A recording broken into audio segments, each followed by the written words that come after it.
morning, my dear students, and welcome to the YouTube channel of Residential Paramount Mission School. This is C.K. Yadav, and I am here with the very first chapter of SST for class 8, that is our resources. Our resources is the sector of geography that you have to study in class 8. So my dear students, without delaying, let's start. Sources. First of all, we will know the definition of a resource. Then after, we will discuss its type. So, sources or supplies from which benefits are produced are called resources. स्रोत या पूर्ति जिसका इस्तेमाल लाभ उत्पादन करने के लिए, अर्थात जिसका इस्तेमाल लाभ को उत्पादित करने के लिए किया जाता है, क्या कहलाता है? रिसोर्सेस कहलाता है। ठीक है, अब हम कह सकते हैं resources are classified mainly as natural resources, human made resources and human resources. First of all we will discuss natural resources. What are natural resources? ये प्राकृतिक स्रोत क्या होते हैं? अभी तक बच्चों हम लोगों ने पढ़ा स्रोत के बारे में। स्रोत क्या होता है? हमने बताया कि स्रोत वो होता है जिससे किसी वस्तु का उत्पादन किया जाता है, जिससे किसी व्यक्ति की नीड को, मतलब हर व्यक्ति के नीड को सेटिस्फाई किया जाता है, अर्थात उसकी ज़रूरतों की पूर्ति की जाती है, वही स्रोत होते हैं। हमने बताया कि मेनली इसको 3 भागों में विभाजित किया गया है रिसोर्सेज को। First one is natural resources, second one is human made resources and third one is human resources. So one by one we will see all these 3 types of resources. So very first is natural resources. क्या होता है? ये प्राकृतिक स्रोत होते क्या है? A natural resource is any gift of nature that satisfies human needs. अर्थात प्राकृतिक स्रोत वो होता है, हमने बताया कि प्राकृतिक स्रोत क्या है? Is any gift of nature. ये प्रकृति का दिया हुआ उपहार है जो मानव की आवश्यकताओं को पूरा करती है। प्राकृतिक रिसोर्स अर्थात प्राकृतिक स्रोत वो है जो हमें प्रकृति के द्वारा उपहार स्वरूप मिला है और जिससे हमारी अर्थात मानवों की आवश्यकताओं की पूर्ति की जाती है।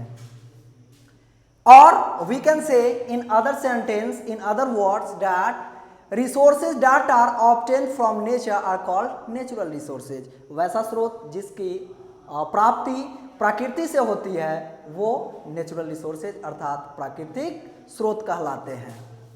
उदाहरण स्वरूप we can take air, water, sunlight, soil, mineral etcetera.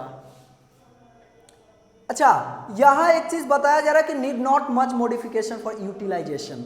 अर्थात जो नेचुरल रिसोर्सेज है, जो प्राकृतिक स्रोत है, उसको बहुत ज़्यादा मॉडिफिकेशन करने की आवश्यकता नहीं होती है। अर्थात जिस रूप में वो हमें प्राप्त होता है हम वैसे ही उसका इस्तेमाल करते हैं, वो नेचुरल रिसोर्स कहलाता है। यानी कि वो स्रोत जो हमें जिस रूप में प्राप्त होता है और उसी रूप में उसका इस्तेमाल करते हैं, यानी in which form they get and we just use it without any modification or without much modification, that is called natural resources. जैसे कि we get air from the environment, so we just get air to breathe, we inhale. so वायु को modify करने की आवश्यकता नहीं है, हमें प्रकृति में वायु के रूप में ही प्राप्त होता है और उसको हम एज यूजुअल ग्रहण करते हैं, अर्थात we use it in our breathing. फिर हम अगर बात करते हैं वाटर की, तो वाटर में मॉडिफिकेशन करने की आवश्यकता नहीं है। हमें वाटर नदी से, वाटर जो हमें चाहिए अगर पीने के लिए भी नदी का पानी हम पी सकते हैं without any modification. Sunlight we get from the sun, and that is very important for the human beings and the life of living organism.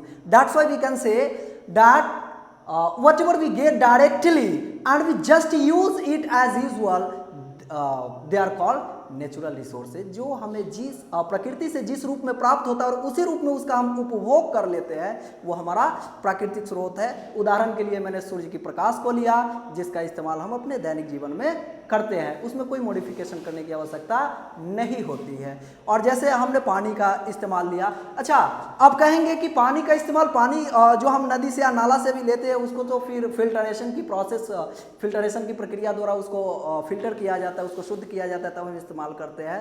तो मेरे प्यारे बच्चों, मैं ये भी बता दूं आपको कि मैंने यहाँ जो बातें लिखी हैं कि need not much modification for utilisation, उसके उपयोग के लिए, उसके उपभोग के लिए बहुत ज़्यादा मॉडिफिकेशन करने की आवश्यकता नहीं होती है।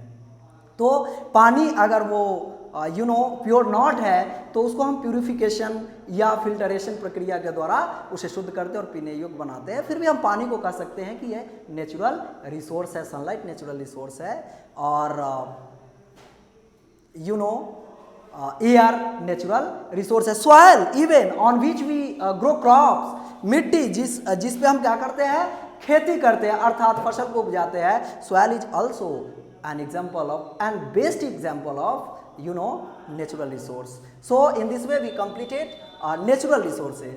And now one thing, gifts of nature become resources depending upon the needs of human beings. इस पॉइंट से हमें क्या सीखना है कि गिफ्ट्स ऑफ नेचर, जो प्रकृति की गिफ्ट है, जो उपहार है, जो प्रकृति के द्वारा हमें दी जाती है, बिकम रिसोर्सेज, जो प्रकृति का उपहार है उसे भी स्रोत बनाया जाता है, ये बनता है depending upon the needs of human beings, मानव के जरूरतों के अनुसार उसको हमें अपना स्रोत बनाना होता है। जैसे मान लीजिए मिट्टी को हम किस रूप में इस्तेमाल करते हैं, अगर मेनली हम बात करें तो हमने बताया कि उसको उस पर हम एग्रीकल्चर जो फार्मिंग होता है उसको करते हैं हम, तो वहाँ वो नेचुरल रिसोर्स की तरह काम कर रहा है।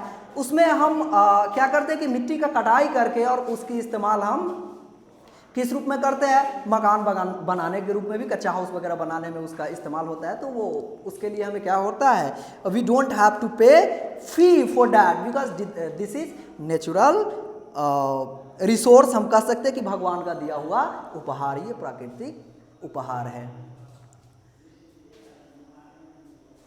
अच्छा, इसमें एक और चीज मैं बताना चाहूंगा कि gifts of nature become resources depending upon the needs of the human beings. हम थोड़ा सा इतिहास की चर्चा करना चाहेंगे कि when in ancient time when the there was the existence of human and their job was only to gathering food and hunting animals. उनका जो मेन पर्पस था, उनका जो कार्य था, वो केवल क्या था कि भोजन इकट्ठा करना और शिकार करना, यही उनके कार्य थे। लेकिन जैसे जैसे मानव का विकास हुआ, यानी gradually human development awkward and language came into the existence, भाषा का ज्ञान हुआ मानवों में, तब वो कृषि कार्य शुरू कर देते हैं। तो नेचुरल रिसोर्स का इस्तेमाल करके कृषि कार्य शुरू करते हैं। फिर धीरे धीरे उनको लगता है जब सभ्यता का विकास होता है, जब सिविलाइजेशन डेवलप होती है, तब उन्हें लगता है कि हमें केवल खाने और जीने तक ही, खाकर जिंदा रहने के लिए ही हमें ये इंसान रूपी शरीर नहीं मिला है, बल्कि हम और कुछ कर सकते हैं। जैसे कि वो अपने कंफर्ट, अपने लग्जरीज के लिए बहुत सारे रिसोर्सेज का इस्तेमाल करने लगे। जैसे वुड्स, लकड़ी अगर जंगल में तो उसका कोई इस्तेमाल नहीं था। जिस समय लोगों को सिर्फ खाना चाहिए होता था तो पेड़ पौधे से उन्हें खाना मिल जाती थी, वो हंटिंग करते थे, जानवरों का शिकार करते थे और जानवरों का शिकार करके और उससे अपना भरण पोषण किया करते थे। लेकिन जब उन्हें ये आभास हुआ कि इन वुड से, इन लकड़ियों से हम फर्नीचर बना सकते हैं और जिस पे हम आराम कर सकते हैं, अर्थात we can comfortably sleep. So they started cutting woods and pieces of wood and they started making furniture. So in this way we can say that woods were used as valuable resource because they were used to make furniture. आज जो school में हम desk bench देखते हैं, लकड़ी का इस्तेमाल करके डेस्क बेंच बनाया जाता है और जिसका वैल्यू होता है, उसका मूल्य होता है, वो बाज़ार में आपको बिकते भी है, खरीद और बिक्री होती है उन आइटम्स की, उससे इकोनॉमिकली ग्रोथ होता है, इकोनॉमिकली डेवलपमेंट होती है। तो इस तरह से हम कह सकते हैं कि जब मानव को लगा कि हमें कुछ प्राकृतिक स्रोत है जिसका इस्तेमाल करके हम अपने दैनिक जीवन में अपने जीवन को और सुदृढ़ और बेहतर कर सकते हैं, तो उन्होंने इसका इस्तेमाल किया। तो मैंने जो स्टेटमेंट्स, जो बातें अभी बताई, वो ये समझाने का मेरा पर्पस था कि gifts of nature become resources, अर्थात जब तक हम लोग मान रहे थे कि ये प्रकृति का उपहार है, इसको हमने रिसोर्स बनाया, स्रोत बनाया। क्यों? क्योंकि ये डिपेंड करता है upon the needs of human beings, मानव की आवश्यकताओं पे ये निर्भर करता है। जैसे जैसे ज़रूरत हुई वैसे वैसे इसका इस्तेमाल किया गया। अर्थात हम लोग कह सकते हैं कि दुनिया में अब कोई भी रिसोर्स, जो नेचुरल रिसोर्स, ऐसा नहीं है जिसका इस्तेमाल हम नहीं कर सकते हैं। हम हर सब का इस्तेमाल कर सकते हैं। जैसे देखें, वाटरफॉल्स का प्रयोग पहले लोग नहीं किया करता था, ऐसा समझा जाता था कि वाटरफॉल्स की कोई उपयोगिता नहीं है हमारे जीवन में। Waterfalls are of no use in our life. लेकिन जब बिजली की उत्पत्ति की गई, जब पनबिजली बनाया गया, अर्थात electricity was produced by the flowing current of water, उस समय वाटरफॉल्स की इस्तेमाल कर दी गई। अर्थात वाटरफॉल्स जो हमारे लिए अननेसेसरी था, जो बेजरूरत की सामग्री लग रही थी, रिसोर्स में उसको काउंट नहीं कर रहे थे, सिर्फ एक नेचर का गिफ्ट मानते थे, जो आज पनबिजली उत्पन्न करने में, अर्थात electricity produced by water flow का इस्तेमाल करके हम बनाते हैं, आज उसे हम रिसोर्स बना चुके हैं। I hope you understood it better, and now we will start. Resources development depends upon the knowledge of man, his scientific treatment and the level of technology. जो रिसोर्सेज, जितने सारे रिसोर्सेज है हमारे, तो रिसोर्सेज डेवलपमेंट का मतलब क्या है? जो रिसोर्स हमारा है, जो भी स्रोत है, उस स्रोत का ज़्यादा से ज़्यादा उपयोग करना, और उस स्रोत का ज़्यादा से ज़्यादा उपयोग हम तब कर सकते हैं जब हमारे पास क्या है, जब हमारे पास, ये डिपेंड किस पे करता है? नॉलेज पे, साइंटिफिक ट्रीटमेंट पे। अगर हमारे पास जानकारी है कि इस लकड़ी से हमें क्या बनाना है, फर्नीचर बनाना है, तो इसके लिए हमें नॉलेज की आवश्यकता होती है। We must have knowledge to make anything. So furniture बनाने के लिए, लकड़ी से फर्नीचर बनाना हम इमेजिन करते हैं, तो इमेजिन करते हैं, लेकिन जो कारीगर होते हैं उसके, जिसको हम कारपेंटर करते हैं, जो बढ़ई होता है, वो उसके पास क्या है? नॉलेज है। तो हम कह सकते हैं कि नेचुरल रिसोर्सेज को इस्तेमाल करने के लिए हमें नॉलेज की आवश्यकता होती है। और किस चीज़ की आवश्यकता होती है? Scientific treatment. जैसा कि हमने पानी का ही बताया कि मान लीजिए कि आज पानी का, बच्चों मैं बता दूं आपको कि आगे चल करके हम लोग पढ़ेंगे रिन्यूएबल रिसोर्स और नॉन रिन्यूएबल रिसोर्स, अर्थात जिसको रिन्यू किया जा सकता है और जिसको रिन्यू नहीं किया जा सकता है। तो पानी को अभी तक जो समझा जा रहा था कि ये रिन्यूएबल रिसोर्स है, तो मेरे प्यारे बच्चों, for your kind information I want to tell that water in very near future will not be renewable. Okay, so इसको हम लोग बाद में चर्चा करेंगे। पानी का भी एक उदाहरण मैं लेना चाहता हूं कि जैसे पानी की पूर्ति सब जगह पे भारत में ही अगर डिस्कस करें तो नहीं हो पा रही है। उसके लिए नाले की पानी, जिस पानी का हम कोई महत्व नहीं देते थे, उस पानी को जो है यूटिलाइज करने के लिए हम प्यूरिफिकेशन, फिल्टरेशन जैसे प्रोसेस का इस्तेमाल करके और उस पानी को पोर्टेबल बना रहे हैं, अर्थात able to drink, that is called portable, पानी पीने योग्य बनाने के लिए। तो उसके लिए हमें क्या चाहिए? उसके लिए हमें चाहिए साइंटिफिक ट्रीटमेंट का नॉलेज, कि किसी भी वस्तु को हम वैज्ञानिक तरीके से काम में ला सके। तो man he scientific treatment and the level of the technology, तकनीक का स्तर भी बढ़ा है, और तकनीक का स्तर बढ़ने से हम लोग प्राकृतिक स्रोत का ज़्यादा से ज़्यादा अपने दैनिक जीवन में इस्तेमाल कर पा रहे हैं। We are more and more consuming the natural resources by dint of only the technology and scientific treatment. So now human resources we will, अच्छा अभी तक हम लोग जो कुछ भी देख रहे थे वो नेचुरल रिसोर्स को देख रहे थे, अर्थात प्राकृतिक स्रोत को देख रहे थे। अब हम लोगों को ह्यूमन मेड रिसोर्सेज भी पढ़ना है, ह्यूमन रिसोर्सेज भी पढ़ना है। ये दोनों देखने में एक जैसा है बट ये है नहीं, both are different points that we have to study in this video.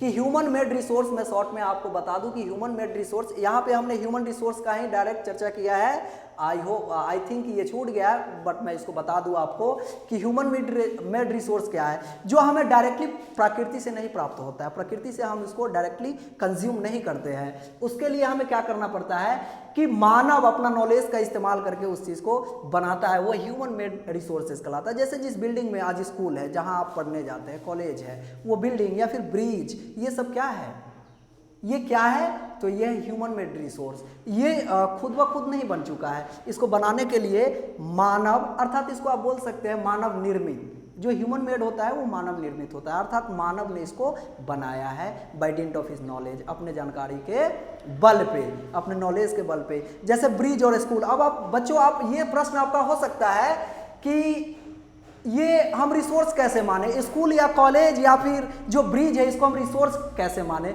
तो मेरे प्यारे बच्चों, मैं ये बताना चाहूंगा कि पहले भी हमने बताया है कि सोर्स वो है supplies from which benefits are produced, जिससे हम क्या करते हैं, लाभ प्राप्त करते हैं, वही तो हमारा रिसोर्स है। तो स्कूल से लाभ प्राप्त नहीं करते हैं? जी बिल्कुल करते हैं। Children get their education from the school and college and bridges are used for, bridge का इस्तेमाल हम करते हैं ट्रांसपोर्टेशन के लिए, अर्थात एक जगह से दूसरे। अच्छा, रोड को भी हम ले सकते हैं, रोड भी हमारा क्या है, मैन मेड या ह्यूमन मेड रिसोर्स है, अर्थात मानव ने ही उसको बनाया है। चाहे वो सड़क का बात करें, स्कूल कॉलेज का बात करें, या फिर हम बिल्डिंग ब्रिज का बात करें, तो ब्रिज किस तरह से हमारा रिसोर्स है, क्या उससे हमें कोई बेनिफिट है? जी बिल्कुल बेनिफिट है।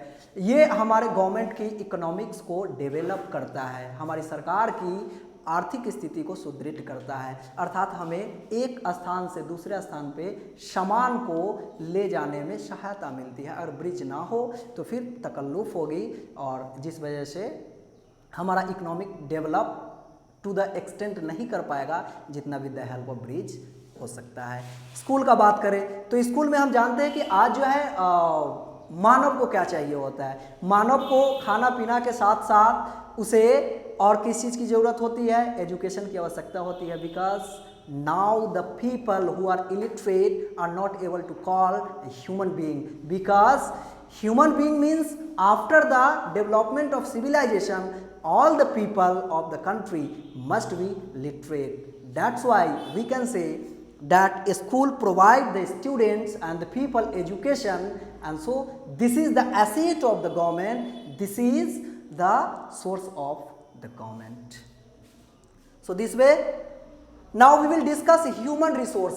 ह्यूमन रिसोर्स क्या है? अभी तो हम लोगों ने ह्यूमन मेड रिसोर्स को देखा, अब ह्यूमन रिसोर्स जो है इससे कैसे डिफर करता है। तो human resource of course differ करता है। ह्यूमन रिसोर्स कौन है? मैं हूं, मैं यहाँ पे पढ़ा रहा हूँ आपको। टीचर्स क्या है? ह्यूमन रिसोर्स है। बिकॉज आप जान रहे हैं कि यहाँ पे जो मैन मेड रिसोर्स है, जो स्कूल है, बिल्डिंग, कॉलेज, अर्थात यहाँ पे जो काम करने के लिए जो लोग चाहिए, जैसे टीचिंग स्टाफ्स, वो क्या करते हैं? स्कूल में पढ़ाते हैं। वो क्या है? वो टीचर क्या है? एक एसेट है। एसेट है किसका? इंस्टीट्यूशन का एसेट है, अर्थात इंस्टीट्यूशन की संपत्ति है। वो उस ऑर्गेनाइजेशन की संपत्ति है। तो वो मैन है, और वो मैन डायरेक्टली यूज में है। जैसे मैं क्या हूँ यहाँ पे स्कूल में डायरेक्टली यूज में हूँ, अर्थात मैं बच्चों तक एजुकेशन का अप्रोच करा रहा हूँ, अर्थात टीचर्स यहाँ क्या है? आपको ह्यूमन रिसोर्स है। ह्यूमन रिसोर्स आप साइंटिस्ट जो हमने यहाँ पे नेचुरल रिसोर्सेज के बारे में देखा कि नेचुरल रिसोर्स का हम इस्तेमाल साइंटिफिक ट्रीटमेंट के द्वारा या टेक्नोलॉजीज के द्वारा हम क्या करते हैं? रिसोर्सेज को यूटिलाइज करने योग्य बनाते हैं। तो वो बनाने का काम कौन करता है? साइंटिस्ट। तो साइंटिस्ट कौन सा रिसोर्स है? वो भी तो स्रोत है। अगर साइंटिस्ट नहीं हो, वैज्ञानिक नहीं हो, तो हमें इन्वेंशन नहीं हो पाएगा, किसी चीज़ की इन्वेंट नहीं कर पाएंगे हम। तो जो इन्वेंशन करने में जो मदद किया, तो वो व्यक्ति जो इस काम करने में यूज आया, वो व्यक्ति कौन सा रिसोर्स हुआ? तो वो हो गया ह्यूमन रिसोर्स।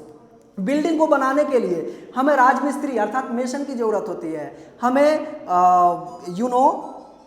कर्मचारियों की आवश्यकता होती है, लेबरर की आवश्यकता होती है जो अपने सिर पे ईंट लेकर के और वो मिस्त्री का हेल्प करता है, और वो राजमिस्त्री जो होता है, जो मेसन होता है, वो इस इंफ्रास्ट्रक्चर को बना करके हमारे लिए तैयार करता है। तो उसमें जो लोग कामगर है, जो लोग काम करने में लगे हुए हैं, वो सारे लोग क्या कहलाएंगे?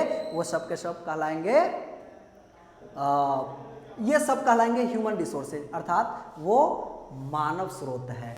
Okay, resource in form of human, we can say कि resources in form of human beings, यानी स्रोत जो मानव के रूप में काम कर रहा है वो आपका ह्यूमन रिसोर्सेज है। आइए जस्ट मिनट। वेन एक और चीज मैं बताना चाहूंगा आपको कि ह्यूमन रिसोर्सेज में तो देखें कि this resources refer to the number and ability of the people. For example human resources का हमने बात कर लिया था, नॉलेज, हेल्थ, स्किल और विजडम। ठीक है, चलिए अब एक चीज और मैं यहां बताना चाहूंगा कि when human beings create more resources it is called human resource development. जब मानव ज्यादा से ज्यादा क्या करता है?